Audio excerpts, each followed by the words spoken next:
Welcome to Subramani. Please hit the bell icon. My number of subscribers is not increasing fast enough. I thought I should have reached 75,000 by now. I have not yet reached there. I have not yet crossed 70,000. So please hit the bell icon. Maybe by the time you're watching this video, I may have reached 70,000, but 1 lakh sounds much better than 69,842 or things like that.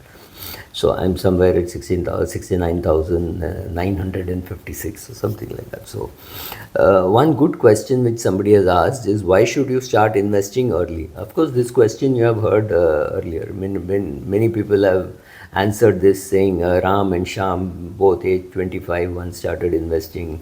Sham started investing at 25 and Ram started investing at 35 or stuff like that.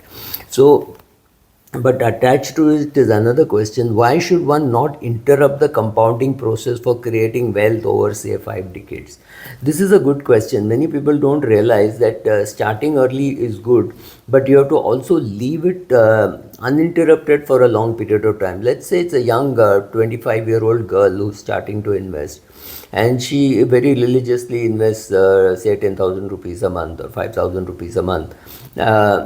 And she just does not, and then maybe at she's 29, 30, she gets pregnant, she has a kid, then she has another kid. So 6 years of her life, she doesn't have money to invest. So that is still okay, which means you're not putting in enough money, you're not putting in money, but you should not remove the money. That is very important, because then you're interrupting the compounding. When you interrupt the compounding, the amount of money that you will have accumulated at the end of the period would be even lesser. So what happens is, when you start early, you are harnessing the power of time. You're leveraging the power of time, allowing your money to grow exponentially through compounding, where where your returns generate further returns, what is called the snowballing effect, right? This creates a snowball effect. With a smaller initial contribution, can build substantial wealth over decades, compared to starting later, even with larger amounts, much larger amounts. In fact, in my book, in this book, I have given examples of how just starting with something at a younger age, maybe you start with 500 rupees when you're in class 12, is still better than doing nothing at all. Let's say you start with 500 and you get your job when you're 24, right? You finish your education and you get your job. At least from your age of 17, which I'm saying is 12th class, to 24, 7 years of compounding of even 500 rupees a month, which is 6,000 rupees a year, may not sound too great, but with compounding, that is, you already put 42,000 rupees, that would have become, let's say, 60, 70,000 rupees. And very importantly, it has given you a habit of saying, oh, this much money I can't touch. My father is giving me so much, and this much money I can't touch. Now you started earning money, so that habit will continue. The power of compounding is not just the power of money, the power of your habit also. You had got used to investing 500 rupees, now you will start investing maybe 10,000 rupees, whatever, because you can afford to and you're earning well. So larger horizons also help mitigate market volatility, because you know that you've got a long-term view. You will not panic. Like if this girl was, say, 35 years of age when in March 2020, she could have remained calm, saying, anyway, I need this money only when I'm 65. I've got 30 more years, so I don't have to worry about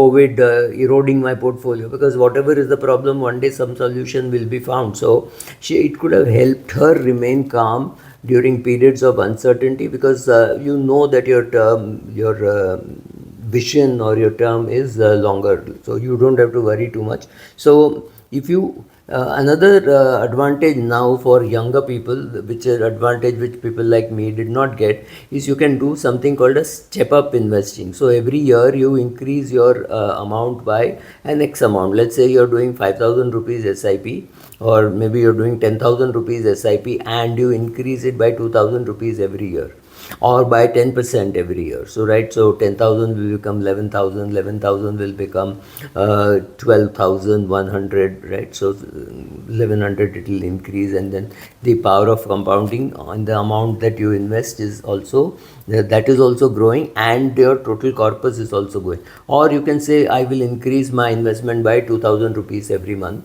every year. So first year is say 10,000, second year is 12,000, third year is 14,000, right? A fixed amount or a percentage, both of which will help. And so let me give you some example. In the systematic invest plans in mutual funds or direct equity has shown that you get 14-15% kind of a return. So let us say we'll take off the cost of mutual fund and add back the dividend. So you should be very conservatively, the past history says 12%.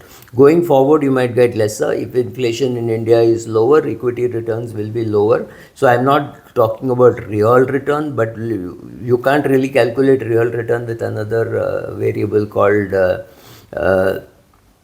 inflation. So I'm not taking that into account. But assuming that you did a 10,000 rupee SIP in equity fund and it gave you 12% annual return, beginning at the age of 25, by the time you're 65, you will have something like 12 crores, right? Actually, it comes to 11.8 crores, right?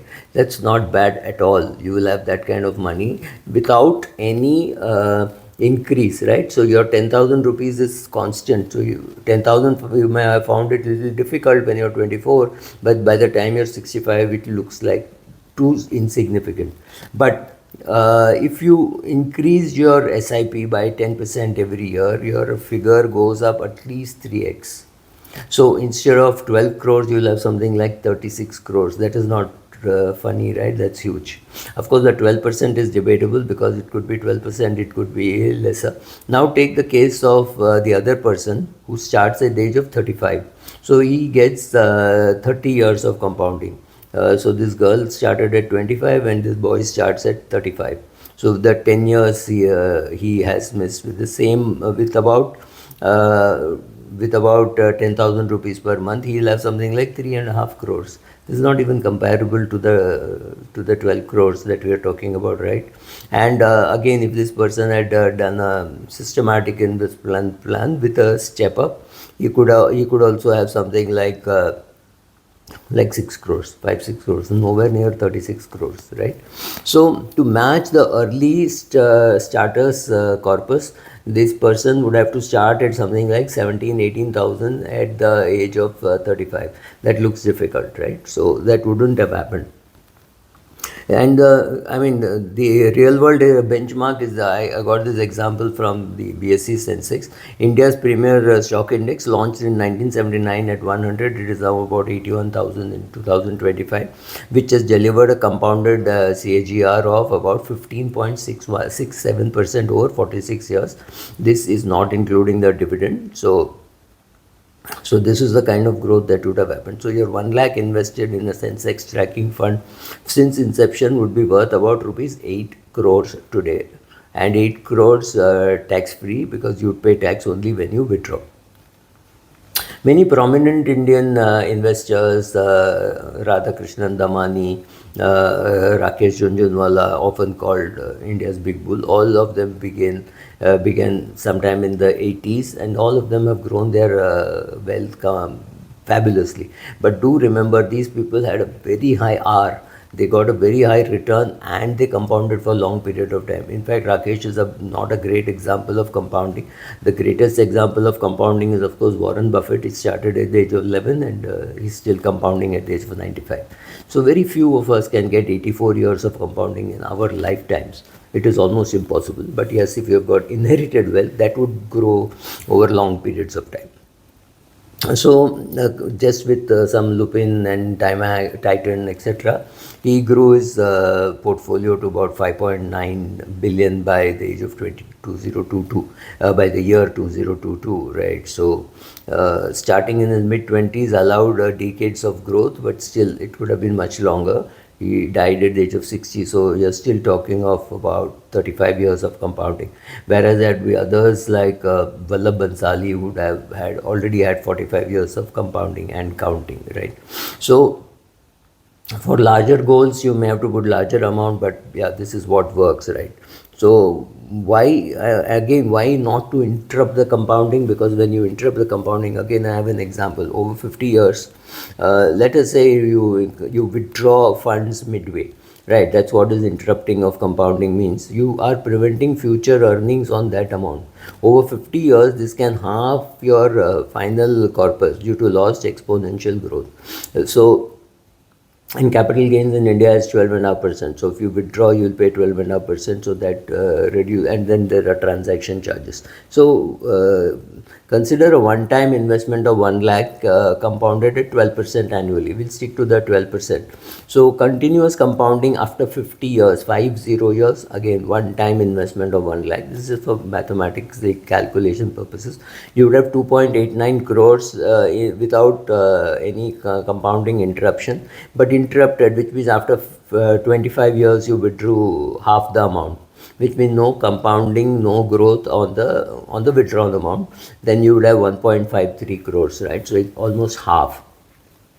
So the withdrawn 1.77 lakhs, half of the value at 25 years, doesn't compound further, leading to a 1.36 crore shortfall. The gap arises purely from halting growth on the interrupted portion. So start your SIP, make it a step up SIP, or every year keep increasing the amount, and don't interrupt compounding. This magic will let you create wealth. Now don't get into passive, active, nothing matters. Just pick up any fund which you think is reasonably well managed. Maybe you stick to a Nifty or a BSE Sensex index fund, and just be there. Nothing else you have to do. Don't interrupt the compounding. Start early, do a step up. Whenever you have more money, just put into that fund and then watch the magic over 60-70 years. Thank you.